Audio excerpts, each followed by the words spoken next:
Bien, allí puestos en pie, vamos a hablar hoy, vamos a seguir en nuestra serie de Navidad que hemos titulado Cánticos o Cantos o Canciones de Navidad, y hoy vamos a hablar del canto de Zacarías. Hemos hablado del canto de María, hablamos del canto de Simeón la semana pasada, y hoy vamos a enfocarnos en el canto de Zacarías. A este se le conoce como el Benedictus. Porque cuando inicia su canto, bendito sea el Señor, en latín es Benedictus. Vamos a leer los versículos 67 a 70 de Lucas capítulo 1 para dar inicio en esta hora al mensaje. Dice la palabra del Señor: su padre Zacarías, hablando de Juan el Bautista, su padre Zacarías fue lleno del Espíritu Santo y profetizó diciendo: bendito sea el Señor, Dios de Israel, porque nos ha visitado y ha traído redención para su pueblo, y nos ha levantado un cuerno de salvación en la casa de David su siervo, tal como lo anunció por boca de sus santos profetas desde los tiempos antiguos. Que el Señor bendiga su santa palabra. Podemos tomar asiento en esta hora, por favor. Hoy quiero iniciar contándoles que en el año 2019, mi esposa y yo estuvimos en Ucrania y estuvimos apoyando una iglesia en una ciudad conocida como Nishin, que es aproximadamente unas 2 horas y media al este de Kiev, la capital de Ucrania. Allí estuvimos entrenando líderes en diferentes áreas del ministerio, haciendo consultoría de cómo ser más efectivos como iglesia allí, alcanzando su comunidad. Establecimos una estrecha relación con esta iglesia y durante los siguientes 5 años les estuvimos apoyando ministerialmente, logísticamente desde Miami. 3 años después de nuestra visita, en febrero de 2022, Rusia invadió Ucrania y empezó a bombardear el país hasta el día de hoy. Así que en mayo del 2022, yo viajé a Polonia con otro joven de la iglesia que documentaría toda la travesía. Uno de los pastores de la iglesia en Ucrania viajó por tierra desde Ucrania para encontrarse con nosotros en Polonia y acompañarnos a cruzar la frontera entre Polonia y Ucrania. Y después de horas de espera y muchas dificultades, logramos ingresar a Ucrania. Llegamos a una ciudad en Ucrania llamada Lutsk y allí pasamos la noche. Una de las cosas que más me impactaron fue que alrededor de las 6:30 de la tarde, allí en el lugar donde nos estábamos hospedando, nos dijeron que debíamos apagar todas las luces, que debíamos bajar los blackouts para que no se viera la más mínima luz desde afuera. Nos explicaron que los tanques dispararían a donde hubiese luz. De hecho, una de las estrategias del enemigo es destruir la red eléctrica del país, porque la oscuridad trae desaliento, confusión, miedo, falta de esperanza, ansiedad. Como vemos en este mapa, Ucrania estaba en tinieblas literalmente. Comparemos con los otros países alrededor. Así que esa noche que yo estaba en Ucrania en medio de la guerra, solo movía un poquitico la cortina para mirar a ver qué se veía allá afuera. Y la única luz que había era el reflejo de la luna. Aún hasta el día de hoy los drones rusos destruyen todo donde haya luz en medio de la noche. Ahora, permítame traer esta triste historia a nuestra enseñanza de hoy, porque esta es una ilustración de nuestra realidad espiritual. Como humanidad estamos en oscuridad. Y así como el enemigo de Ucrania usa la oscuridad para infligir dolor, para promover el miedo, la desesperación y la confusión, dejando a las personas en absoluta vulnerabilidad, nuestro enemigo utiliza la misma estrategia, oscuridad espiritual, para dejar a la humanidad completamente vulnerable en el miedo, la desesperación y la confusión. De modo que tomemos malas decisiones, de modo que tropecemos vez tras vez durante toda nuestra vida sin encontrar jamás la luz de Cristo. Ese es el plan del enemigo. Por eso quiero compartir con ustedes hoy la idea principal de este mensaje, la cual es: solo la luz de Cristo puede disipar la absoluta oscuridad de la humanidad. Ahora tú escuchas todo esto y te preguntas, bueno, pero ¿qué significa en realidad que la humanidad está en oscuridad y en tinieblas? ¿Qué es exactamente la luz de Cristo? ¿Cómo sé si yo vivo en oscuridad o no? Bueno, esas son las preguntas que vamos a responder a la luz del canto de Zacarías en esta mañana. Así que hoy continuamos con la historia de la Navidad tal como la narra el Evangelio de Lucas. Después de que María da su canto de alabanza, que lo estudiamos hace 2 semanas, los que no lo han escuchado pueden entrar a nuestra página web miiglesia.es, y allí está la serie de Navidad. Y este canto de María se conoce como el Magnificat. Así que la historia continúa con Elizabeth. Elizabeth era la prima de María, se cree que eran primas. La Biblia dice que eran parientes, pero lo más probable es que eran primas. Y su esposo era Zacarías. Ellos eran una pareja ya en avanzada edad y Elizabeth nunca pudo tener hijos, pero Dios les otorga un hijo milagrosamente. Dios les da el privilegio de poder concebir a Juan el Bautista. Al principio, cuando se le anunció a Zacarías que tendría un hijo, él no le creyó al ángel. Y por esta razón, él quedó mudo hasta que no naciera el bebé Juan. Así que el canto de Zacarías es lo primero que el padre de Juan el Bautista dice después de haber estado mudo por más de 9 meses.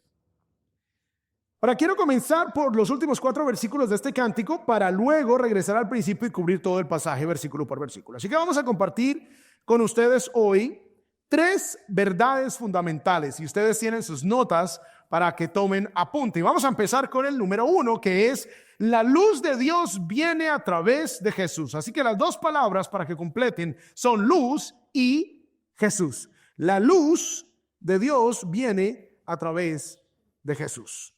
Así que el canto de Zacarías está dirigido a su hijo Juan en el versículo 76, donde dice lo siguiente. Miremos el versículo 76. Dice: y tú, hablándole a Juan el Bautista, recién nacido, y tú, niño, serás llamado profeta del Altísimo, porque irás delante del Señor para preparar sus caminos. O sea, Juan el Bautista tenía la labor de preparar el camino para el Señor Jesús, para preparar el camino a la primera venida de Cristo, preparar los corazones de los judíos para recibir al Mesías. Y el mensaje de Juan el Bautista era: arrepiéntanse. Y el bautismo de Juan se le conoce como el bautismo de arrepentimiento. O sea, la labor de Juan era preparar ese camino para que el pueblo de Israel estuviese listo, para que con la venida del Mesías en pocos meses, ellos estuvieran con un corazón dispuesto, un corazón arrepentido para recibir al Señor. Luego dice el versículo 77: para dar a su pueblo el conocimiento de la salvación por el perdón de sus pecados. La labor de Juan era: arrepiéntanse.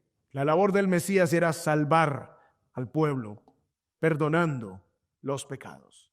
La misión de Juan era instruir a Israel acerca de la salvación de Dios a través del arrepentimiento y el perdón, porque los judíos de muchas maneras tenían una urgente necesidad de que la luz de Dios iluminara su comprensión de cómo alcanzar la salvación. Porque los judíos creían, y hasta el día de hoy lo creen, que solo por ser descendientes de Abraham, automáticamente se les garantiza su entrada al reino de los cielos. Sin embargo, la forma en que Juan debía preparar el camino para la llegada del Señor Jesús en los corazones de los judíos era ayudándoles a entender que no por ser descendientes de Abraham tenían garantizada la salvación, sino que necesitaban arrepentirse.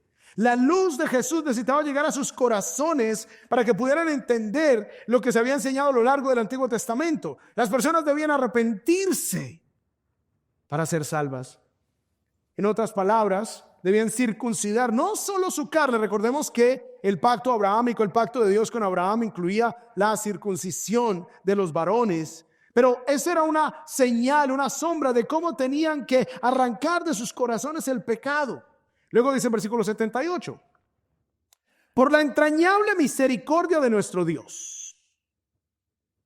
O sea, en medio de las tinieblas, en medio de la oscuridad que está la humanidad, dice aquí, por la entrañable misericordia de nuestro Dios, con que la aurora nos visitará desde lo alto. La aurora es esa luz que empieza a salir en el horizonte antes de que salga el sol en la mañana. O sea, lo que nos está diciendo aquí Zacarías es que Jesús vendría como el sol resplandeciente, como la luz del mundo, pero con la aurora. Ese primer destello de luz en las mañanas nos visitará desde lo alto, dice Zacarías. Jesús disiparía la oscuridad, las tinieblas de la humanidad. Dice el versículo 79, para dar luz a los que habitan en tinieblas y en sombra de muerte, para guiarnos nuestros pies en el camino de paz. O sea, el propósito de Jesús era traer la luz a la humanidad. Y ese es el canto de Zacarías. Ahora, ¿pero por qué necesitamos luz? Punto A, para que tomemos nota. La humanidad está en total, y viene la palabra para completar nuestras notas, oscuridad. La humanidad está en total oscuridad. O sea, la razón por la que Dios visita a la humanidad con la luz de su Hijo es porque la humanidad está en total oscuridad. El deseo de Dios era sacarnos del estado de tinieblas espirituales y morales en las que vivimos todos los seres humanos. Dice el versículo 79 otra vez, para dar luz. Este es el propósito de la venida de Jesús, para dar luz a los que habitan en tinieblas y en sombra de muerte, para guiar nuestros pies en el camino de paz. O sea, estar en tinieblas, estar en oscuridad significa estamos perdidos en el camino de la paz de Dios. No tenemos paz con Dios, no tenemos paz el uno con el otro, no tenemos paz con nosotros mismos. No importa cuán inteligente seas, no importa cuán astuto seas, no importa cuánto dinero tengas, no importa cuántos títulos universitarios tengas, no importa qué tan famoso seas, cuán bien te vaya, cuán atractivo sea, sin la luz que Dios ha enviado en Jesús, todos estamos en oscuridad.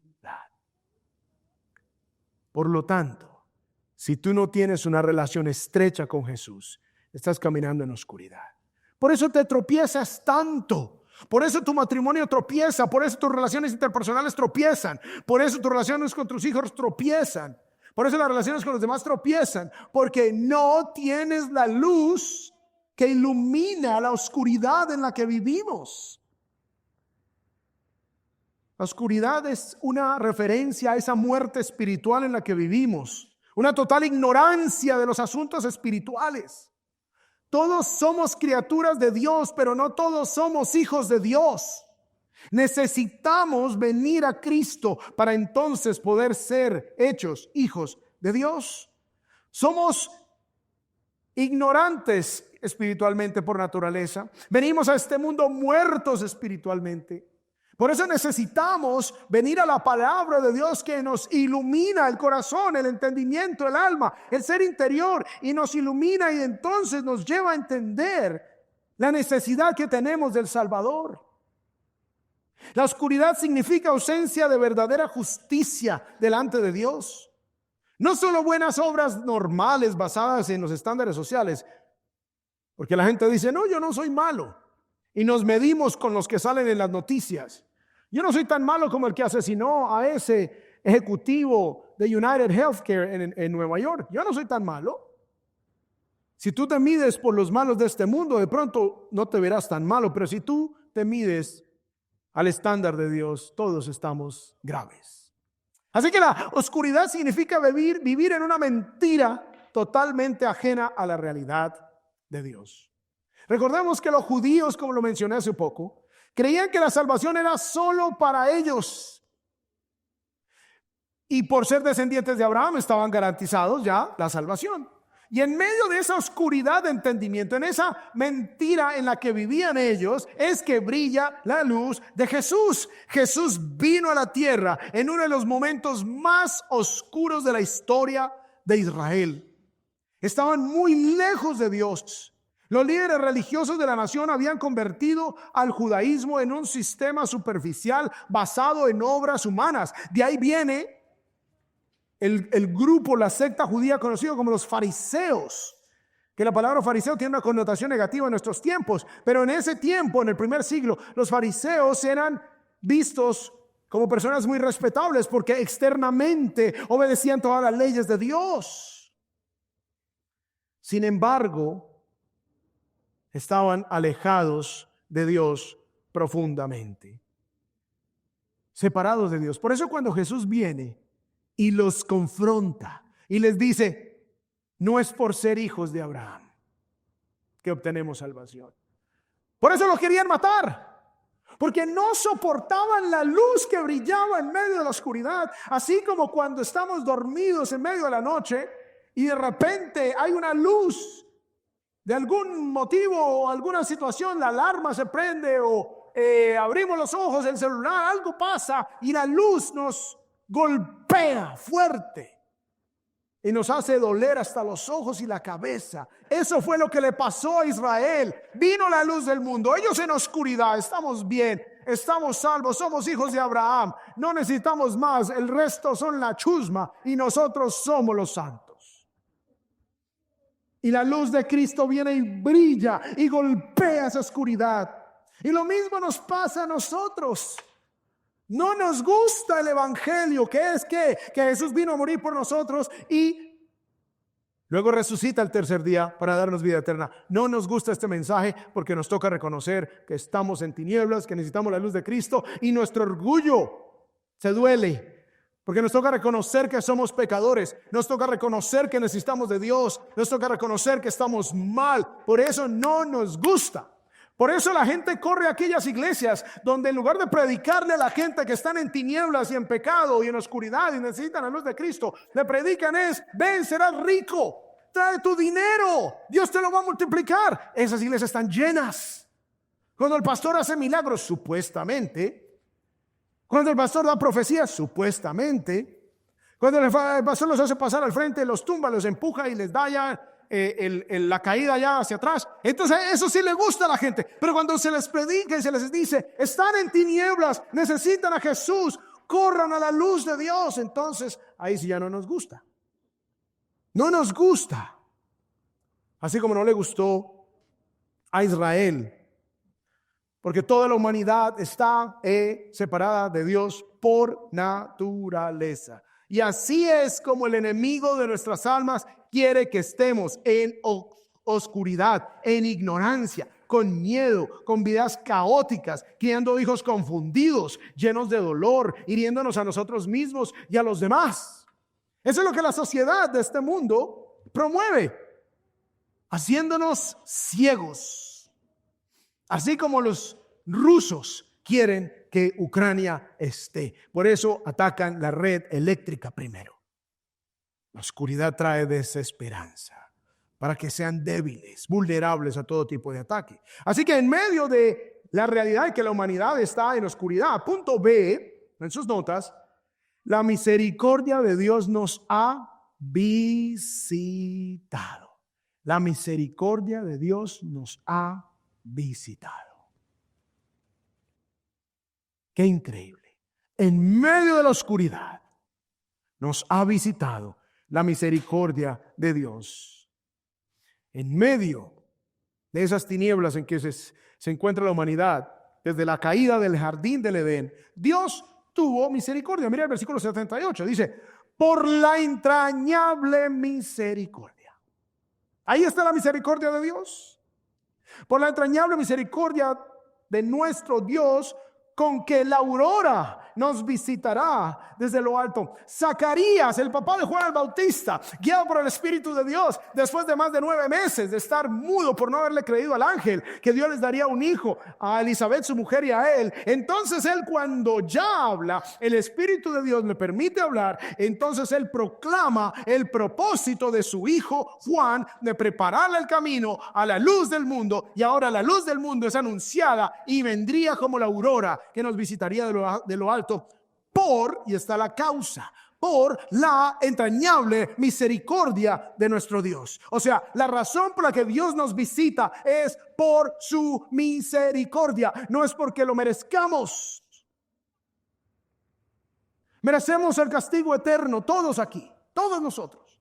Somos rebeldes, contumaces, desobedientes, tercos, pero Dios en su misericordia nos visitó. Ahora, la misericordia es cuando Dios no nos da lo que merecemos. O sea, cuando yo merezco castigo y Dios tiene misericordia, es cuando no me da lo que yo merezco. Eso es misericordia. Justicia es cuando Dios me da lo que yo merezco. Rara vez Dios nos da lo que merecemos. Si Dios nos diera lo que merecemos, estaríamos todos flotando en átomos después de haber sido destruidos. Y gracia es cuando Dios nos da lo que no merecemos. Se los repito. Misericordia es cuando Dios no nos da lo que merecemos, que es juicio y castigo. Justicia es cuando Dios nos da lo que merecemos. Y gracia es cuando Él nos da lo bueno que no merecemos. Eso es gracia. Así que cuando vemos aquí en este verbo que la aurora nos visitará, este verbo, recordemos que el Nuevo Testamento fue escrito ¿en qué idioma? Griego. El antiguo en hebreo. Muy bien. Griego. Resulta que cuando lee uno el texto en griego, este verbo visitar es el verbo griego episkopos. Episkopos. ¿Les suena como episcopado? Como, bueno, significa obispo. Episkopos es obispo en griego. La palabra obispo significa supervisor, sobreveedor, el que cuida, el encargado de los demás. O sea, que cuando se nos dice aquí que la aurora de la mañana nos visitará, está hablando de que Dios va a ejercer una supervisión, un cuidado directo de su pueblo al enviar a su Hijo en carne y hueso para que entonces nos cuide, nos guíe, sea la luz para nuestras vidas. ¡Qué misericordia tan grande! ¡Qué misericordia tan grande! Versículo 79 dice, para dar luz a los que habitan en tinieblas y en sombra de muerte, para guiar nuestros pies en el camino de paz. Y aquí hay 2 cosas que se nos dice de lo que hará Jesús. Dar luz. O sea, nos va a mostrar la verdad. La realidad, la dimensión de la verdad absoluta en medio de la oscuridad, de las mentiras y de la confusión. Amados, a la gente no le gusta el cristianismo porque el cristianismo es excluyente. El cristianismo ofende. ¿Por qué? Porque el cristianismo dice que hay un solo camino al cielo y es Cristo. Eso a la gente le ofende. Ay, o sea que entonces si yo no voy por Jesús, no voy al cielo. Exacto, correctamente, así es. Eso es lo que dice la Biblia. Ay, pero y entonces si yo no quiero creer, pues se pierde. Así de sencillo. No hay de otra. Entonces es excluyente porque vino Cristo a dar luz, a decir yo soy el camino, a decir yo soy la luz, yo soy la verdad, yo soy la vida, yo soy el pan de vida, yo soy el buen pastor. Eso es lo que nos dice Jesús. Entonces, esto no nos gusta. Porque en medio de la confusión y el caos en que está este mundo, el evangelio es ofensivo, ofende, excluye, pero esa es la naturaleza del evangelio. Solo Jesús da salvación, solo Él, y por eso vino Él a darnos la luz. Y la segunda cosa que dice acá es para guiar nuestros pies, para mostrarnos el camino hacia Dios, para mostrarnos el verdadero sendero hacia la salvación. No puedes ir a Dios por tus propios medios, no te alcanza, y a mí tampoco. Ay, es que yo no soy tan malo. No eres tan malo, pero eres malo, punto. Estamos graves. Pero Jesús viene a guiarnos y a decirnos: no pueden solos, vengan a mí los que están cansados y cargados, y yo les daré descanso para sus almas. Tomen su cruz y síganme.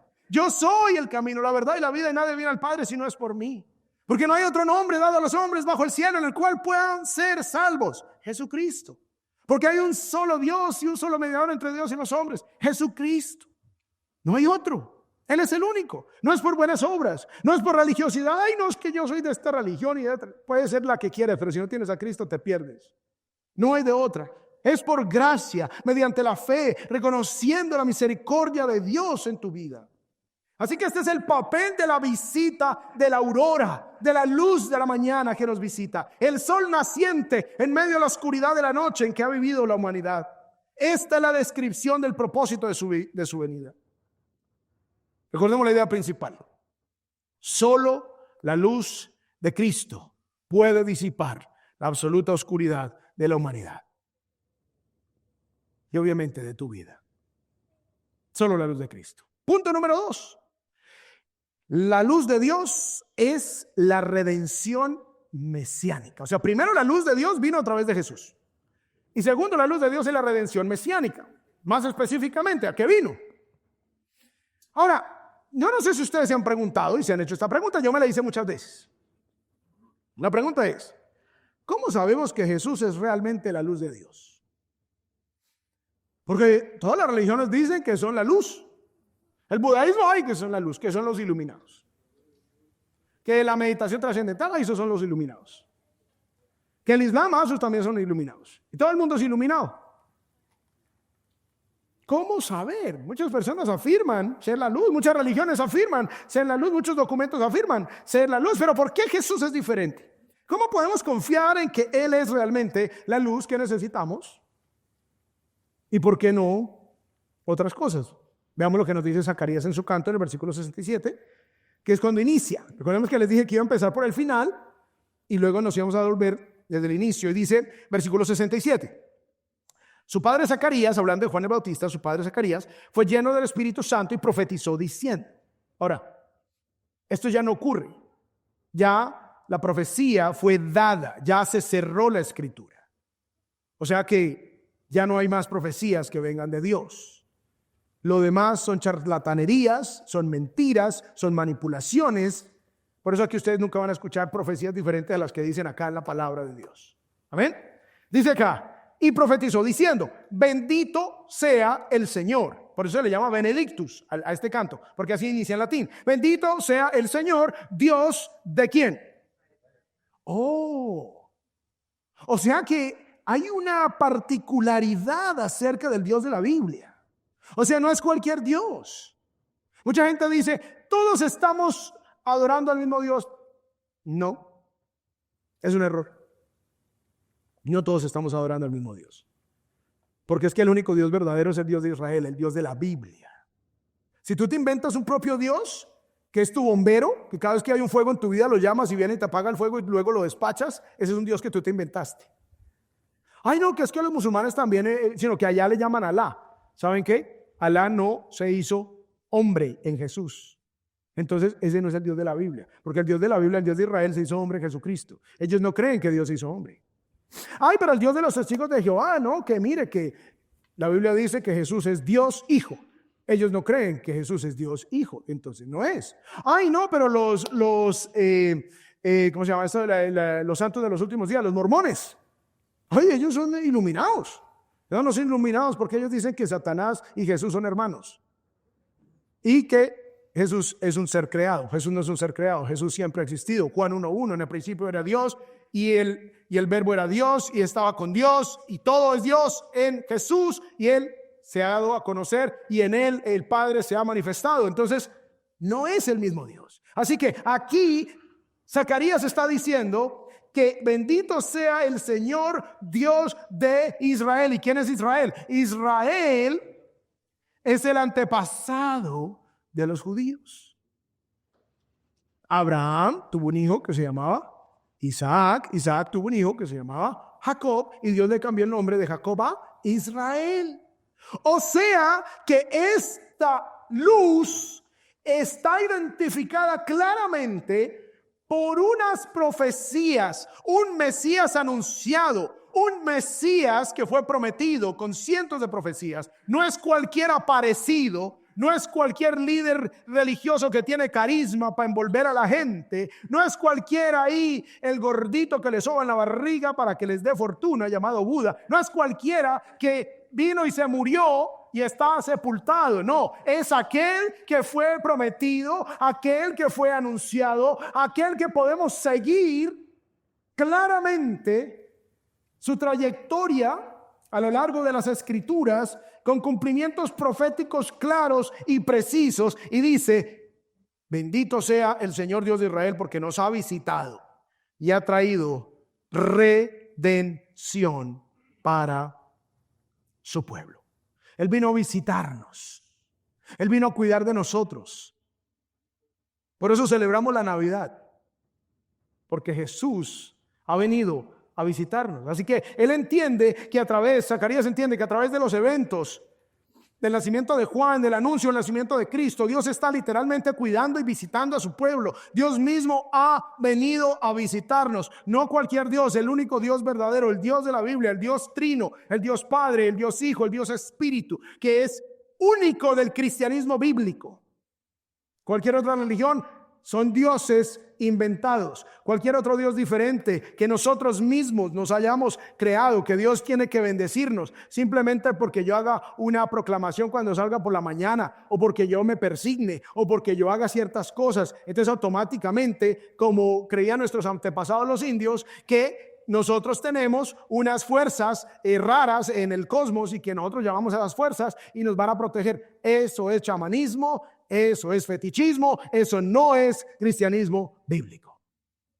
Cuando tú estás en Cristo, tienes la luz que envió Dios al mundo, y tu vida va a ser diferente. Versículo 69: y nos ha levantado un cuerno de salvación en la casa de David, su siervo. ¿Qué es un cuerno? Bueno, un cuerno en la Biblia es símbolo de poder, es un símbolo de fuerza, obviamente tomado del mundo animal. Así que levantar un cuerno de salvación significa que Dios está aumentando y haciendo evidente su poder. Cuando dice acá: y nos ha levantado un cuerno de salvación en la casa de David su siervo, o sea, nos está desplegando, nos está mostrando, Dios está haciendo evidente: este es mi medio de salvación, este es el Salvador. Y aquí se nos dice: en la casa de David su siervo. De nuevo, ¿cuál es el Salvador? Ay, que Mohammed, ay, que no sé quién, que... No, es Jesús anunciado que iba a venir de la casa del rey David. De la casa del rey David. Resulta que David vivió 1000 años antes de Cristo. Y a él se le hizo una promesa que se conoce como el pacto davídico. Miren lo que dice acá 2 Samuel 7:12. Dice la palabra de Dios: cuando tus días se cumplan y reposes con tus padres, le dice Dios a David. O sea, cuando ya estés muerto, levantaré a tu descendiente después de ti. O sea, va a venir uno de la línea de David, de la casa de David, descendiente de David, el cual saldrá de tus entrañas y estableceré su reino.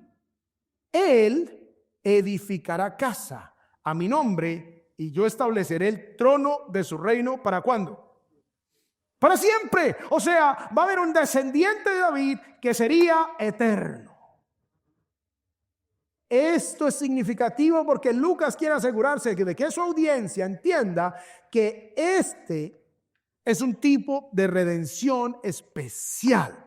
Una que fue prometida, una que fue anunciada, uno cuyo advenimiento es tan detallado que la única razón por la que alguien podría no reconocerlo es porque insiste en permanecer en oscuridad. Y eso fue Israel. Tuvieron al Mesías, hizo señales, hizo prodigios entre ellos, levantó muertos, caminó sobre las aguas, alimentó multitudes milagrosamente. E Israel, ciegos, en oscuridad, en tinieblas. Como dicen, no hay peor ciego que el que no quiere ver.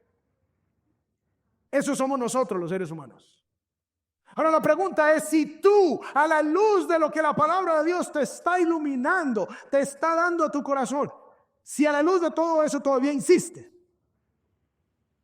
que todos amamos al mismo Dios, y que todavía insistes en que, eso es de que yo me porte bien, el que peca y reza empata. Si tú todavía insistes en ello, es porque tú insistes en permanecer en la oscuridad. Adicionalmente nos dice allá el texto del 69, y nos ha levantado un cuerno de salvación en la casa de David, su siervo, tal como lo anunció por boca de sus santos profetas. ¡Wow! Anunciados de los tiempos antiguos. O sea, no era simplemente ahí cualquiera que se apareciera. Habían señales, habían anuncios, tenía que venir de la casa de David. Por eso los evangelios inician con genealogías para probar que Jesús cumple como descendiente de la casa de David. Miremos lo que dice Isaías 9:2. Dice, el pueblo que andaba en tinieblas ha visto gran luz. Profetizando Isaías cientos de años antes, profetizando que el pueblo que estaba en tinieblas vería gran luz. A los que habitaban en tierra de sombra de muerte, la luz ha resplandecido sobre ellos. Con la venida de Cristo, Israel experimentó la luz de Dios, pero la nación en general se perdió al Mesías. Dice el versículo 71 de Lucas 1. ¿Qué es lo que provee Jesús? Salvación de nuestros enemigos y de la mano de todos los que nos aborrecen. Nuestro peor enemigo no es el diablo, nuestro peor enemigo es el pecado. Por eso ustedes notan que aquí yo no ando hablando del diablo. Ustedes ven que aquí no andamos reprendiendo al diablo, que eso ni siquiera sé de dónde lo sacaron, porque no es bíblico, no sé de dónde lo amarran, no sé, nada de eso, dice la Biblia. Nuestro peor enemigo es el pecado. Debemos de echarle la culpa al diablo, somos nosotros los responsables. Somos nosotros los que pecamos. El diablo nos invita, pero nosotros somos los que respondemos a la invitación. Salvación de nuestros enemigos. Esto es lo que nos separa de Dios, el pecado. Esto es lo que nos separa. Versículo 72. Para mostrar misericordia a nuestros padres y para recordar su santo pacto. De nuevo, la historia de la nación de Israel. El pacto de Dios con Abraham. De darle a Israel bendición. De darle a Israel descendencia, de darle a Israel tierra. Por eso las promesas de Dios para Israel se van a cumplir, aunque Israel ha estado desobediente todos estos años.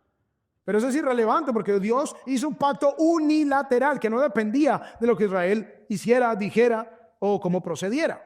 Dios iba a mostrar misericordia, recordando su pacto, el juramento que hizo a nuestro padre Abraham. Ese es el Dios de la Biblia. Recordemos la idea principal: solo la luz de Cristo puede disipar la absoluta oscuridad de la humanidad. Y punto número 3 y último: la luz de Dios nos guía a servirle. La luz de Dios nos guía a servirle. Hay un propósito redentor. O sea, la luz viene con un propósito de redención. ¿Qué es redención? Redención es cuando se paga para que otro salga libre. Como cuando se secuestra a alguien y alguien hace el pago, entonces redime a esa persona. Hay un propósito redentor de la luz de Dios, que es salvarnos, y también hay un propósito práctico y útil, que es habilitarnos para servirle como instrumentos en sus manos, para cumplir todos sus propósitos. O sea, no es solamente que Dios nos salvó por su misericordia, por su gracia en Jesús, que Él paga por nuestros pecados. Al yo recibir a Jesús, entonces tengo salvación para mi alma, salvación eterna. Pero no queda ahí. Ahora entonces esa luz me guía a que yo pueda entonces ahora servir a Dios. Versículo 74. Concédenos que, librados de la mano de nuestros enemigos, les sirvamos a Él, sin temor. ¿Sí ven? Ya no estamos en tinieblas. Ya no estamos en tinieblas. Ay, que no pase por debajo de la escalera. Ay, que se echó la sal. Es irrelevante. Nosotros no dependemos de la suerte, no dependemos de la sal, de la escalera, que vi el gato, que no sé cuánta. Nosotros dependemos del Señor. Así que yo ya no vivo en temor. Yo puedo pasar por toda la escalera, me puedo bañar en sal, lo que sea. No tengo ningún temor de nada. Ay, que yo vi un duende por allá, que vi no sé cuánta, que me salió el trébol de las 4 hojas, que no sé cuánta, que yo ya no vivo en temor. Dice, para que ahora le sirvamos. Ay, que las estrellas se alinearon y que ahora no, que este mes es malo para los que son Virgo, Aries, Cáncer, no sé cuánta. Amados, con todo respeto y con todo cariño, Permitan que la luz de Cristo ilumine y disipe toda esa ignorancia de toda la astrología. Una cosa es la astronomía, que es la ciencia de las estrellas, y otra cosa es la astrología, que es el fetichismo de las estrellas. Ay, no, que es que si yo me consigo un novio que sea Aries, vamos a compaginar mejor. Consígase más bien un noviecito que ame al Señor y verá lo lindo que le va.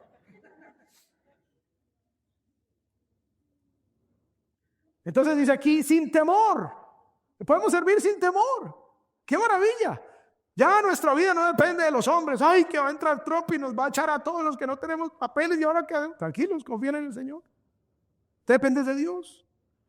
Ay, que los demócratas nosotros van a quedar en el poder y ahora ¿qué va a pasar? Va a pasar lo que Dios quiera, ustedes tranquilos. Tómense la mano del Señor Jesús. Dice, en santidad. Ok, Señor, nos estás iluminando, nos estás mostrando lo que es bueno, lo que es justo, lo que es santo, lo que es puro. Voy a hacer eso y voy a abandonar lo que es impuro a la luz de tu palabra. No lo que me diga el mundo. El mundo te va a decir una versión completamente tergiversada de todo. Entonces, vive a la luz de Cristo, en santidad y en justicia delante de Él. No delante de los hombres, sino delante de Él. Cuando yo me casé con mi esposa, su familia, pues imagínense, ahora se casó por ahí es que con un pastor. ¡Ja! Pobre mujer. Porque claro, a la luz de los hombres, ser pastor es nada. Tristemente ha habido muchos pastores que dan esa imagen de que eso no sirve para nada y que son estafadores. Tristemente ha sido así, por muchos. Sin embargo, no se trata de lo que los demás opinen.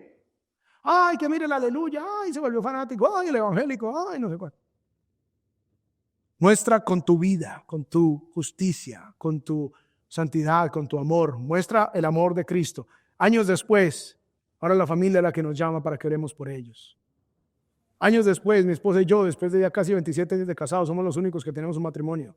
De resto, todas las primas, los primos divorciados, arruinados. Jesús hace la diferencia en nuestras vidas.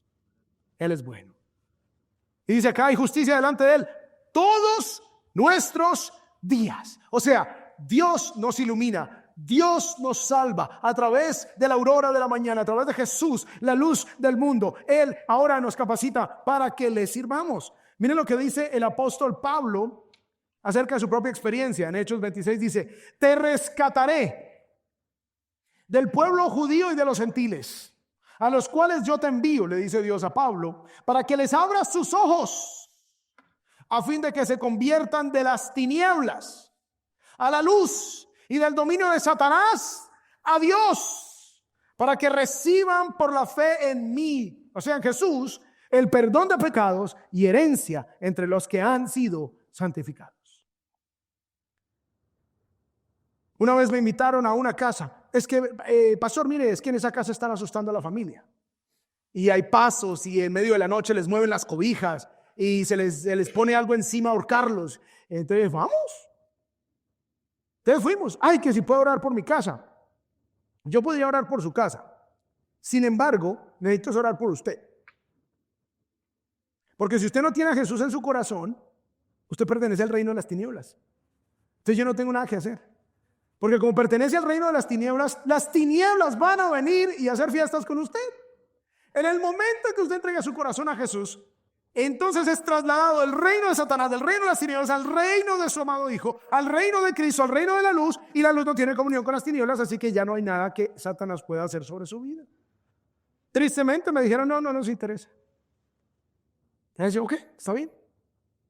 Pero no piensen que haciendo un rezo, echando aguas, echando hierbas, se les va a solucionar el problema, porque el problema, así dejen de molestarlos los espíritus, el problema está en sus corazones. Y cuando tengan que presentarse delante de Dios, les va a tocar pagar a ustedes por sus propios pecados. Yo no quiero pagar por mis pecados. Yo quiero recibir el regalo que Jesús ofrece, de pagar por mis pecados en la cruz del Calvario. ¿Recuerdan nuestra iglesia hermana en Ucrania que les estaba contando desde el principio?